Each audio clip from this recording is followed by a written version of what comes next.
ان کے ساتھ جسٹس جہانگیری صاحب تھے، جس میں القادر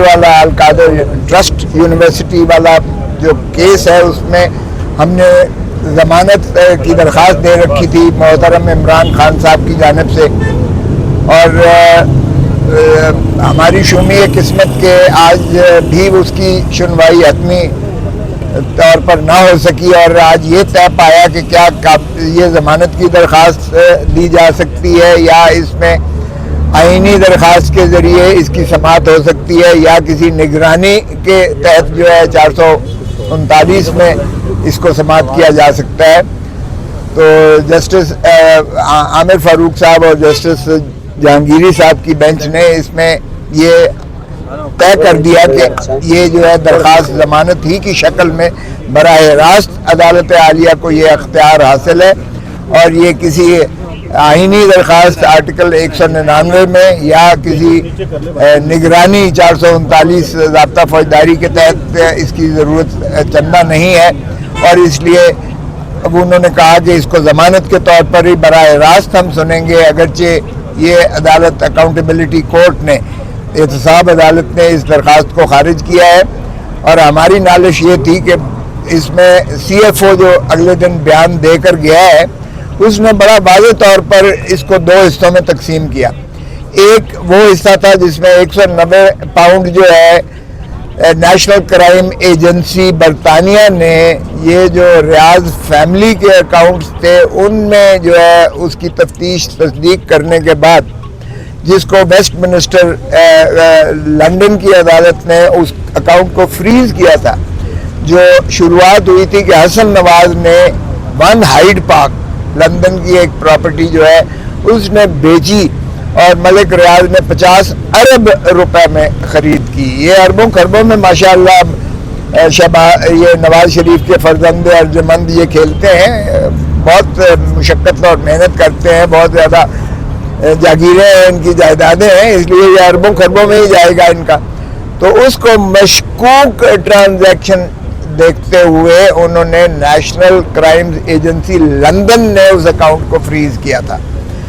اور وہاں سے شروعات ہوئی، اور اس کے بعد جو ہے ملک ریاض کا اور نیشنل جو ہے کرائم ایجنسی کے درمیان معاہدہ ہوتا ہے، اور اس معاہدے کے تحت یہ دسمبر 2018 سے شروع ہوتا ہے اور یہ دسمبر 2019 2019 میں تک یہ ایک سلسلہ ہے جس میں 190 پاؤنڈ جو ہے وہ براہ راست المشرق بینک سے اور ملک ریاض کی فیملی کی جو ہے اجازت سے اور ان کے جو کرائم ایجنسی ہے ان کی اجازت سے یہ اماؤنٹ سیدھا کا سیدھا آتا ہے یہ رجسٹرار سپریم کورٹ کے اکاؤنٹ میں جو انہوں نے کھول رکھا تھا ملک ریاض کی اس جو ایک ان کے خلاف جو 460 ارب روپے کا جو ان کا کہا گیا کہ یہ انہوں نے شارٹ فال انہوں نے جو ہے سندھ حکومت کا زمین اراضی کے افزانے میں جو انہوں نے بیریا ٹاؤن بنایا ہے کراچی میں اس کے افزانے میں ان کے ذمہ بنتا ہے کیونکہ انہوں نے اس کی کم تر قیمت ادا کرتے ہوئے یہ خرید کی ہے تو وہ 460 ارب روپیہ جو ہے سپریم کورٹ نے ملک ریاض پر ہرجانہ لگایا اور اس کی ایگزیکیوشن میں امپلیمنٹیشن میں اس کے لیے انہوں نے اکاؤنٹ کھولا تھا یہاں سپریم کورٹ کا تو وہ اماؤنٹ جو 190 ملین ہے وہ سیدھا المشرق بینک لندن سے ان کی اپنی فیملی کے توسط سے وہ 190 پاؤنڈ یہ آیا تو سی ایف او نے جو بیان دیا یہاں اکاؤنٹیبلٹی کورٹ میں جیل میں جو ٹرائل ہو رہا ہے اس میں اس نے کہا کہ یہ سیدھا اماؤنٹ آیا اور اس میں نہ تو کوئی عمران خان صاحب کا جو ہے دخل عمل تھا نہ ان کو ایک ڈھیلا بھی اور پائی بھی اس میں سے جو ہے نکالی گئی اور نہ ہی بشرا بی بی کو جو ہے اس میں سے کوئی مفاد ملا یا کوئی اس میں انہوں نے فائدہ دیا ایک حصہ یہ تھا اس القادر یونیورسٹی کیس کا دوسرا حصہ تھا کہ ملک ریاض نے 460 کنال سہاوے میں ایک رقبہ دیا جس پر انہوں نے ٹرسٹ قائم کیا جس میں ٹرسٹ میں یونیورسٹی کا انعقاد ہونا تھا وہ بلڈنگ انہوں نے بنا کے دی اور اس میں جو ہے یونیورسٹی آج بھی وہ قائم اور دائم فنکشنل ہے جس میں بچوں کو مفت تعلیم دی جا رہی ہے اور وہ لاہور یونیورسٹی جو پنجاب یونیورسٹی ہے گورنمنٹ کالج لاہور یونیورسٹی اس کے ساتھ منسلک ہے یہ القادر یونیورسٹی کی وہ بچے جو ہے وہاں ڈگری لینے کے حقدار ہیں تو وہ رقبہ میں بھی انہوں نے یہ بیان دیا جو سی ایف او پیش ہوا کہ اس میں بھی یہ ٹرسٹ کے ذمہ ہے ٹرسٹ کے جو ایڈمنسٹریشن ہے اس میں عمران خان یا بشرا بی بی کا کوئی تعلق نہیں ہے یہ جو زمین ہے وہ بھی ٹرسٹ کے نام ہے جو بلڈنگ اور عمارات ہیں وہ بھی ٹرسٹ کے نام ہے جو اس میں فنڈز آئے ہیں انڈاؤمنٹ فنڈ آئے ہیں یا جو بھی لوگوں نے اس میں ڈونیشنز دی ہیں ڈونیشنز وہ بھی ساری ٹرسٹ کے نام ہے اور ٹرسٹ کو ایڈمنسٹریشن چلاتی ہے جس میں عمران خان یا بشرا بی بی کا کوئی دخل عمل نہیں ہے اور نہ ہی انہوں نے ایک دھیلے کا اس میں سے مفاد اٹھایا ہے تو حیرت یہ ہے کہ القادر ٹرسٹ والے یونیورسٹی کے مقدمے بھی عمران خان کو بھی اندر ہے اور بشرا بی بی بھی اس میں جو ہے وہ ضمانت پر ہے اس میں اور وہ دوسرے کیس میں وہ بھی جیل میں ہیں تو مجھے سمجھ نہیں آتی ہے کہ یہ کیسا سرکار نے مقدمہ بنایا ہے جس میں 190 ملین وہ بھی جو براہ راست سپریم کورٹ میں اکاؤنٹ میں آیا جو سرکاری خزانے میں پہنچ چکا ہے اور بعد میں جو ٹرسٹ بنا ہے وہ بلڈنگ بنی ہے وہ یونیورسٹی بنی ہے جو وہ بھی بدستور ٹرسٹ اور ایڈمنسٹریشن کے نام ہے جس میں سے نہ عمران خان اور نہ بشرا بی بی نے کوئی مفاد نہیں اٹھایا ہے تو اس کی ضمانت کی آج درخواست تھی میں نے کہا جی یہ تو سیدھا کیس ہے سن لیجئے گا تو بارگاہ یہ طے کرنے کے بعد پرسوں کے لیے اسے انہوں نے رکھا ہے اور میں نے یہی بنتی کی ہے ریکویسٹ کی ہے کہ میں نواز شریف تو نہیں ہوں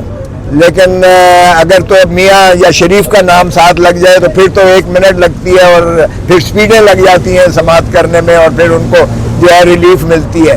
لیکن اگر عمران خان یا پی ٹی آئی کا نام آ جاتا ہے تو پھر اس میں تاریخوں پر تاریخیں پڑھنا شروع ہو جاتی ہیں اب دیکھیں پرسوں یہ کیا کرتے ہیں بارگاہ ہم تو خواہاں ہیں کہ خدا را آپ نے آئین کی پاسداری اور قانون کی عملداری کا حلف اٹھا رکھا ہے اور آپ بنیادی حقوق کے ضامن ہیں پاکستان کی عوام کے تو بنیادی حقوق جو ہے پاکستان کے اسی چیز کے متقاضی ہے کہ وہ کوئی بھی ہو وہ ضروری نہیں ہے کہ صرف شریف ہی ہو یا میاں ساتھ لکھا ہو تو اس کو ہی صرف عدالتیں ریلیف دیں بلکہ جس کا بھی ہو چاہے وہ کوئی امیر ہو غریب ہو طاقتور ہو یا وہ نادار ہو جو بھی ہو اس کا جو ہے وہ انصاف کرنا آپ کا کام ہے دوسرا کیس لگا ہوا تھا سائفر والا سائفر والے کی اپیل جو ہے آپ دیکھ رہے ہیں کہ اتنے عرصہ سے چل رہی ہے اس میں بھی سلمان صفدر صاحب ابھی کھڑے ہی ہوئے ہیں تو چیف صاحب کہنے لگے کہ میں نے سپریم کورٹ میں جانا ہے اور میٹنگ ہے ایک اس لیے جو ہے آج نہیں ہو سکتا تو وہ اس کو کل پہ ملتوی کیا گیا ہے سائفر والا کیس بھی ظلم ہے نہ تو سائفر کی جو ہے ڈاکیومنٹ کو پیش کیا گیا سائفر فارن منسٹری میں بدستور موجود ہے اس کا مندرجات اور متن کبھی پیش نہیں ہوا آپ نے آبزرویشن سن لی عدالت نے کہا کہ بھائی جس مدعا پر آپ نے ایک شخص کو سزا دی ہے وہ مدعا عدالت کے سامنے کبھی پیش ہی نہیں کیا گیا جب پیش ہی نہیں کیا گیا تو کس طرح آپ پتہ کر سکتے ہیں کہ یہ کوئی دشمن کو مفاد دینے کے لیے جو ہے یہ سائفر کو مشتہر کیا گیا ہے جب سائفر آیا ہی نہیں ہے عدالت کے سامنے اور یہی کہا گیا کہ یہ فوجداری مقدمہ ہے فوجداری مقدمے میں آپ کو بلا کم و کاشت جو ہے آپ کو شہادتیں پیش کرنا پڑیں گی اور اگر آپ بنیادی ڈاکیومنٹ پیش نہیں کرتے ہو تو آرٹیکل 129 جی ہے قانون شہادت جس میں آپ کے خلاف وہ انفرنس جائے گی اور پھر وہ کیس تو ردی کے ٹوکری میں پھینکنے کے لائق ہے لیکن اس میں بھی محترم عمران خان صاحب کو سزا بھی ہوئی ہے اور شاہ محمود قریشی صاحب کو بھی سزا ہوئی ہے اور وہ کل پہ چلا گیا ہے ہم متوقع ہیں ہم متمنی ہیں اور ملتمس ہیں اور متجسس ہیں خدا را دیر نہ لگائیے گا کیونکہ یہ پاکستان کے عوام نے 8 فروری کو جو 2 ٹوک فیصلہ دیا وہ یہی دیا کہ عمران خان نہ باغی ہے نہ عمران خان غدار ہے نہ عمران خان چور ہے نہ عمران خان نے کوئی بھی اس سے مفاد اٹھایا ہے عمران خان ہی کو لوگوں نے عبد العزیز ہوتے ہوئے اس کو مینڈیٹ دیا ہے اور اس کو عوام کی خدمت کرنے کی حق ہے، اور وہ عوام ہی کے لیے آج جیل میں وہاں صعوبت اور قرب میں مبتلا ہے۔ اور کل صحیح کہا بشرا بی بی نے کہ اگر عمران کو کچھ ہوگا تو یہ قوم بھی جو ہے اس کو معاف نہیں کرے گی، اور پھر قوم جانے، اور پھر جو ان کو نقصان پہنچانے والے ہیں پھر وہ جانے۔ سو عدالتوں سے اس لیے احتراماً عرض ہے کہ